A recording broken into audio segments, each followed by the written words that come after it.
Hi friends, welcome to my channel. இப்போ நம்ம என்ன பார்க்க போகிறோம்னா பச்சை புளி ரசம் எப்படி வைக்கலான்னு பார்க்கலாம். இது ரொம்ப சிம்பிள், ஈஸியாக செஞ்சிடலாம். இது வந்து நம்ம எப்படி செய்யறதுன்னு இப்போ பார்க்கலாம். ஃபஸ்ட்டு நம்ம புளி கரைச்சி வச்சுருக்கோம். ஜீரகம், மிளகு ரெண்டும் எடுத்து வச்சுருக்கோம். பூண்டு, வரமிளகா, கருவேப்பிலை, பெருங்காயம். ரொம்ப சிம்பிளான இன்க்ரீடியன்ட் தான். இது சீக்கிரமாக செஞ்சிடலாம். ஒரு 5-10 மினிட்ஸில் ரெடி ஆகிடும். ஸோ இப்போ எப்படி செய்யறதுன்னு நம்ம ஃபஸ்ட்டு பார்க்கலாம்.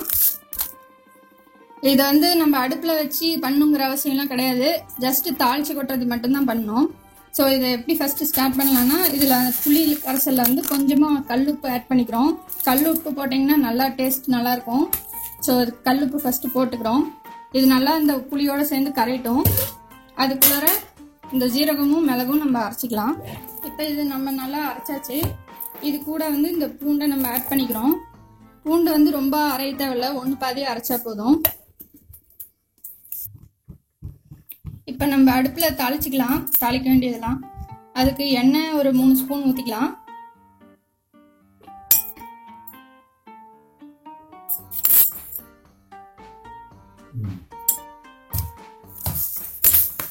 எண்ணெய் காஞ்சோடனே கடுகு போடலாம்.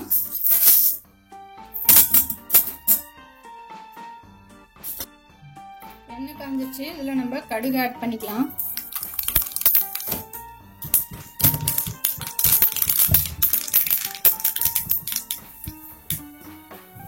கடுகு பொரிஞ்சோடனே கருவேப்பிலை கொஞ்சம் ஆட்.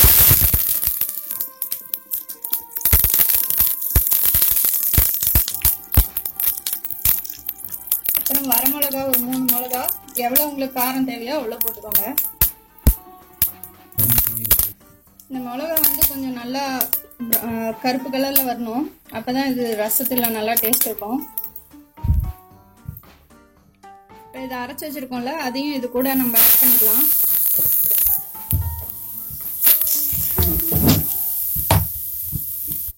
ஆட் பண்ணி இதோட கொஞ்சம் ஒரு மிக்ஸ் பண்ணிக்கலாம். இது கொஞ்சம் பச்சை வாசம் போகிற மாதிரி.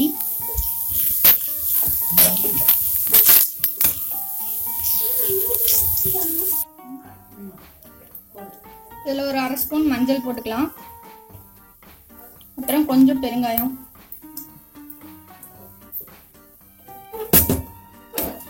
போட்டு ஒரு மிக்ஸ் பண்ணிக்கோங்க, நல்லா கலக்கிற மாதிரி.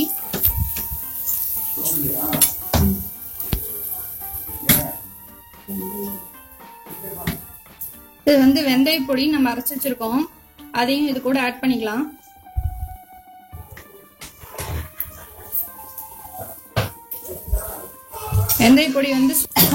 வெந்தய பொடி வந்து வாசத்துக்காக நம்ம போடுறோம். ரசப்பொடியும் கூட நீங்க ஆட் பண்ணிக்கலாம், ஒன்றும் தப்பு இல்லை.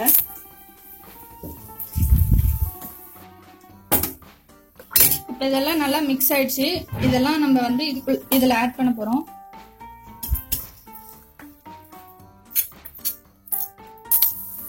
இந்த புளி கரைசலோடு இதை ஆட் பண்ணியாச்சு. நல்லா ஒரு மிக்ஸ் பண்ணிக்கலாம்.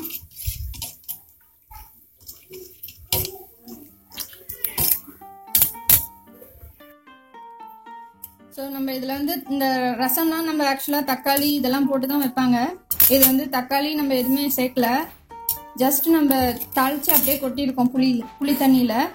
இதை வந்து கொதிக்க வைக்கவும் தேவையில்ல. ஸோ ரொம்ப ஈஸியாக செஞ்சிடலாம். ஒரு 5 மினிட்ஸில் செஞ்சிடலாம். இது ரொம்ப டேஸ்டியாக இருக்கும். ஸோ சளி பிடிச்சா இந்த மாதிரி இருந்ததுன்னா நீங்கள் இதை செஞ்சு சாப்பிட்டிங்கன்னா நல்லாயிருக்கும். காய்ச்சல் வந்து நான் ரொம்ப சாப்பிடாமல் இருக்கும்போது அதுக்கப்புறமா சாப்பிட்டிங்கன்னா இந்த மாதிரி செஞ்சு சாப்பிட்டிங்கன்னா நல்லா டேஸ்ட் நல்லாயிருக்கும். ஸோ பச்சைப்புளி ரசம் ரெடி ஆயிடுச்சு. உங்களுக்கு இந்த வீடியோ பிடிச்சிருந்ததுன்னா லைக் பண்ணுங்கள், ஷேர் பண்ணுங்கள், சப்ஸ்கிரைப் பண்ணுங்கள். தேங்க்யூ.